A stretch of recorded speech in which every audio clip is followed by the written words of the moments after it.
Hi, I'm Rob Van Raphorst. Welcome to MBA Now. The House has been on August recess and will return to Washington after the Labor Day holiday.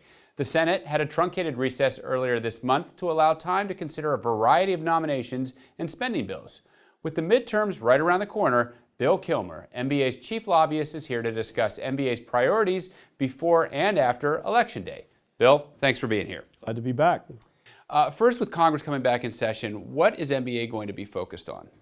Sure. Well, a couple of things. As you mentioned, nominations and some specific nominations that are important to the industry. For example, just this week, Rob, there's going to be a vote with the Senate still in town in the Senate Banking Committee on the President of Ginnie Mae nominee, Michael Bright, who's there in an acting capacity now, EVP at Ginnie Mae. But this is to be the full Ginnie Mae president, fully Senate confirmed post. And then Kathy Kraninger, who is the president's nominee to be the next permanent director of the Bureau of Consumer Financial Protection, CFPB. Now they've shifted the acronym to BCFP.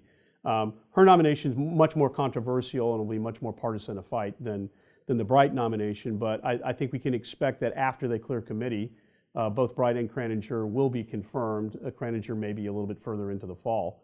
And then appropriations for HUD is another issue that we're lobbying on, particularly resources that will help FHA meet its IT and technology quality assurance needs. And there is money, $20 million actually, that's earmarked in the Senate's appropriation for HUD that we're supportive of, and also on guard for that FHA technology fee. That's another means that the administration's been seeking the Congress to try to give them to upgrade their capacity to upgrade their technology.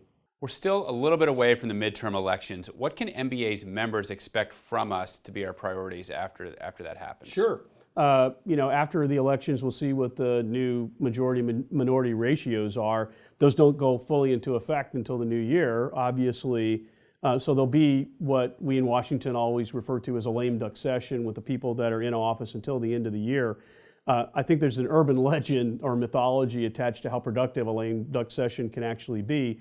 Normally a lot doesn't get done, but they will focus on budget and appropriations. So to the extent they haven't completed the HUD exercise that I mentioned earlier, Rob, or what is left over to do, that'll be what the Congress is shifting its focus and attention on. We'll be playing defense. I mean, there's always a rhythm of offense and defense, within those conversations, and you're not ever sure exactly what is going to emerge, particularly in the Senate at the last minute. But we'll continue work on that, and then, frankly, the GSE issue and an action plan for a successor regime to Fannie Mae, Freddie Mac, the federal home loan banks, that's moved out of the legislative consciousness because of political realities. I don't think that'll change in a lame duck session. We have to be on guard that something might get tucked into a bill, maybe some kind of skinny reform proposal.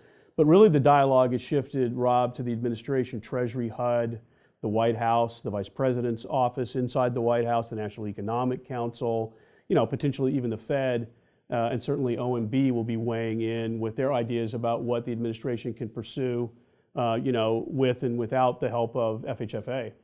You've touched on a lot. What other priorities, though, will MBA be focused on? Well, Rob, really kind of what I mentioned a minute ago about, preparing for the unexpected, being nimble so that you can react to whatever might emerge that you hadn't been given a clear signal might be, something the Congress is taking action on. Flood insurance is certainly something, a long-term solution to flood insurance will be something that we'll focus on as well. The program, the National Flood Insurance Program, expires in November with a straight reauthorization that took place at the end of July. And so we'll still be, queuing up to try to get some long-term reforms for the program, maybe a 5-year reauthorization, a carve-out on the multifamily commercial side from the mandatory purchase requirements, and a broader role for alternatives that are private market driven as opposed to just the government program. So things of that ilk. A lot going on for sure. Listen, we really appreciate you stopping by and running through the litany of issues we're going to be dealing with in the coming months. Yeah, happy to do it, Rob.